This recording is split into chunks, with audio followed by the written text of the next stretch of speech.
ඔයාලත් එක්ක ෂෙයා කරගන්නේ අපි ලංකාවට ගියපු ගමන ගැන විස්තර. අද මේ ගමන යන්නේ මමයි මගේ හස්බන්ඩුයි විතරයි. යන දවස අපි කලින්ම ප්ලෑන් කරලා තිබුණ නිසා වේලස්සනම පුළුවන් විදියට බඩු අරගෙන ඔක්කොම කලින්ම ලෑස්ති කරගත්තා.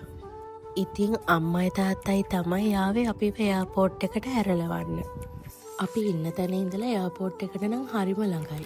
ඒත් අපි පැය 3කට විතර කලින් එයාපෝට් එක ළඟට ආවා. අපි එනකොට නම් චෙකින් කවුන්ටර්ස් මුකුත් ඕපන් කරලා තිබුණ නැහැ. ඉතින් ඔයාලා දන්නවනේ අපි මෙහි ඉන්නේ හස්බන්ඩ්ගේ අම්මයි තාත්තයිත් එක්ක. හැබැයි මේ ගමන යන්නේ අද මමයි හස්බන්ඩ්ුයි විතරයි.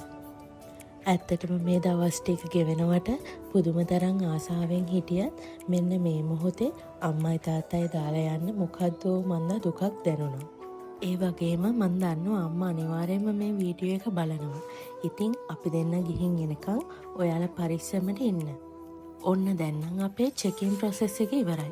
දැන් ඉතින් අපි යන්නේ ෆ්ලයිට් එකට බෝඩ් වෙන තැනට. හරියටම මීට අවුරුදු 2කට කලින් මේ වගේම වෙලාවක ලොකු දුකකුත් හිර කරගෙන මම මේ එයාපෝට් එකට ආවා. ඒ මගේ තාත්තා නැති වුණ වෙලාවේ.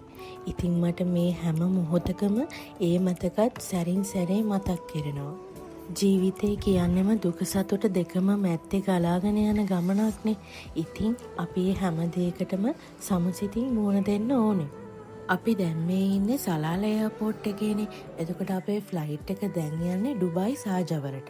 ඊට පස්සේ එතන පැය 2ක වෙයිටින් එකක් ඉඳලා ඊට පස්සේ තමයි අපිට ලංකාවට යන ෆ්ලයිට් එක ගන්න තියෙන්නේ.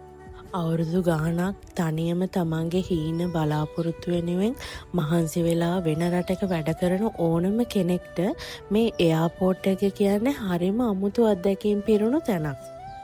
මට හිතෙන්නේ එහෙමයි. අපි ඔක්කොම චෙකින් කරලා ඇතුළට ආවත් අපිට තව පැයක වගේ කාලයක් තිබුණා ෆ්ලයිට් එකට බෝඩ් වෙන්න. ඉතින් අපි මෙතනට වෙලා ෆ්ලයිට් එක එනකන් බලාගෙන හිටියා. මේ තමයි අද අපිට යන්න තියෙන ෆ්ලයිට් එක. ඊට පස්සේ ටික වෙලාවකින් අපි අපේ ෆ්ලයිට් එකට යන්න පිටත් වුණා.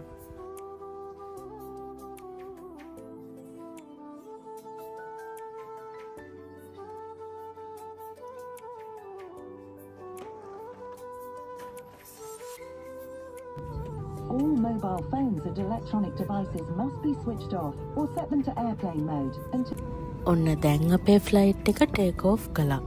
ඊට පස්සේ අපිට කොහොමත් පැය 2ක වගේ ගමනක් තියෙනවා ඩුබායි වලට යනකම්. අපි මේ පාර බුක් කරේ නයිට් ෆ්ලයිට් එකක්. ලංකාවට ගිහින් කරගන්න වැඩ ගොඩාක් ඔළුවේ තියාගෙන තමයි අපි මේ වැකේෂන් එක ප්ලෑන් කළේ.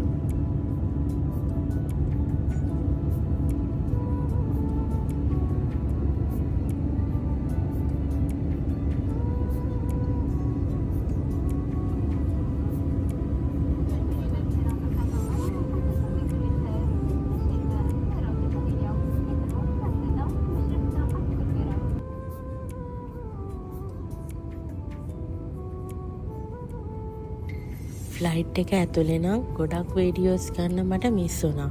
මොකද මට ටිකක් නිින්ද ගිය නිසා. හරියටම පැය 2කට පස්සේ අපි ඩුබායි සාජවලට ලෑන්ඩ් කළා. ඉතින් දැන් අපි මේ බලන්නේ අපේ ඊළඟ ෆ්ලයිට් එක ගන්න අපි කොතනටද යන්න ඕනේ කියලා. අපිට මෙතන පැය 2ක වෙයිටින් එකක් තියෙනවා. ඉතින් අපි ඩියුටි ෆ්‍රී එකට ගිහිල්ලා අවශ්‍ය දේවල් අරගෙන ඉක්මනින්ම බෝඩ් වෙන තැනට ගියා. ඔන්න අපි දැන් ඉන්නේ ලංකාවට යන ෆ්ලයිට් එකේ. පැය 4යි විනාඩි 40ක ගමනක් තමයි අපිට තියෙන්නේ. නයිට් ටයිම් එක නිසා පල්ලෙහා හරිය ලයිට් දාලා තියෙනකොට හරිම ලස්සනට පේනවා.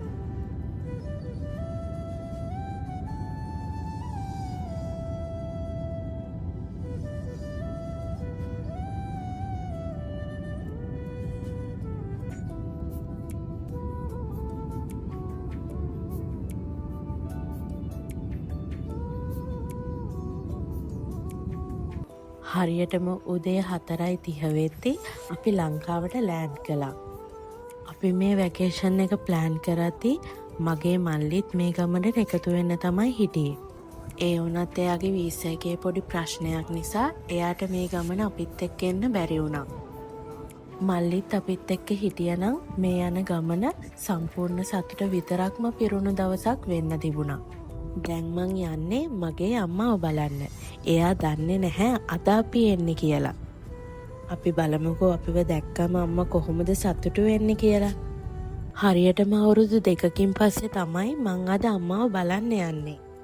මගේ තාත්තා නැති වෙලා මීට අවුරුදු 2කට කලින් එනකොට මේ පාරට හැරෙන තැන සුදු කොඩි දාලා තිබ්බා. ඒ වෙලාවේ දැනුණ වේදනාව මට ඒ මොහොතේත් ඒ විදියටම දැනුණා. අදටත් ගෙදරට ආවම තාත්තා ගෙදර නෑ කියන හැඟීම දැනෙනකොට ඒක වචනෙන් කියාගන්න බැරි තරම් දුකක්.